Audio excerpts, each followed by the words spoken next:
തിരുവാതിരയുടെ ഏറ്റവും പ്രധാനപ്പെട്ട ഐതിഹ്യം ജഗത് പിതാവായ ശിവനും ജഗത് മാതാവായ പാർവതി ദേവി ഒന്നായതുമായി ബന്ധപ്പെട്ടതാണ്. ദക്ഷാഗ്നിയിൽ അപമാനഭാരത്താൽ സതീദേവി ദേഹത്യാഗം ചെയ്തു. പ്രിയതമയുടെ വിയോഗത്തിൽ മനംനൊന്ത് ഭഗവാൻ ശിവൻ സർവ്വതും വെട്ടി ഹിമാലയത്തിൽ ദീർഘമായ സമാധിയിൽ. സതീദേവി പിന്നീട് ഹിമവാന്റെ മകളായി പാർവതി എന്ന പേരിൽ ജനിച്ചു. തന്റെ പൂർവ്വജന്മപതിയായ ഭഗവാനെ തന്റെ ഭർത്താവായി ലഭിക്കാൻ ദേവി നിശ്ചയിച്ചു. എന്നാൽ തപസ്സിലിരിക്കുന്ന ശിവനെ പ്രീതിപ്പെടുത്തുക എന്നത് അസാധ്യമായിരുന്നു.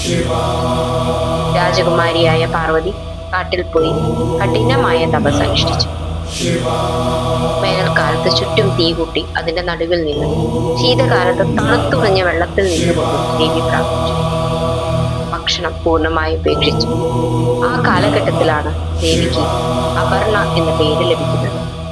ഇലകൾ പോലും ഭക്ഷിക്കാത്തവൾ എന്നാണ് അതിന്റെ അർത്ഥം.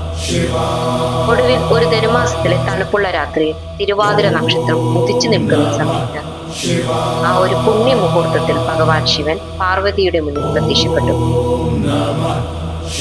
ദേവിയെ തന്റെ പകുതിയായി സ്വീകരിക്കാൻ ഭഗവാൻ തയ്യാറായി.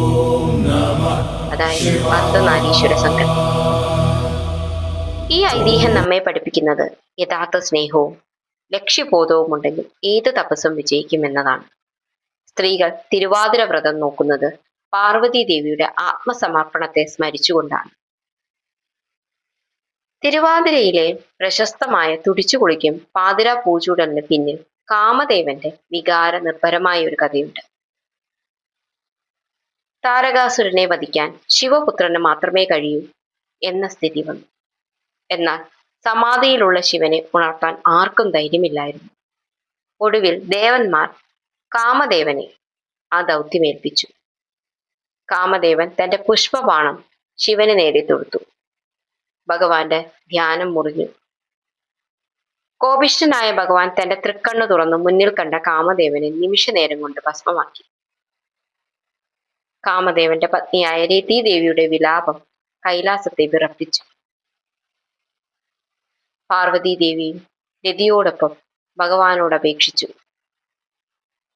ഒടുവിൽ ശാന്തനായ ഭഗവാൻ ധനുമാസത്തിലെ തിരുവാതിര നാളിൽ കാമദേവന് പുനർജന്മം നൽകി. എന്നാൽ എല്ലാവർക്കും കാണാൻ കഴിയാത്ത അനന്തൻ, അതായത് ശരീരമില്ലാത്തവൻ ആയി സ്നേഹമായി മാത്രം കാമദേവൻ നിലനിൽക്കുമെന്നും ഭഗവാൻ അരുളി ചെയ്തു. കാമദേവൻ പുനർജനിച്ചതിന്റെ സന്തോഷത്തിലാണ് സ്ത്രീകൾ പുഴകളിൽ തുടിച്ചു കുളിക്കുന്നത്.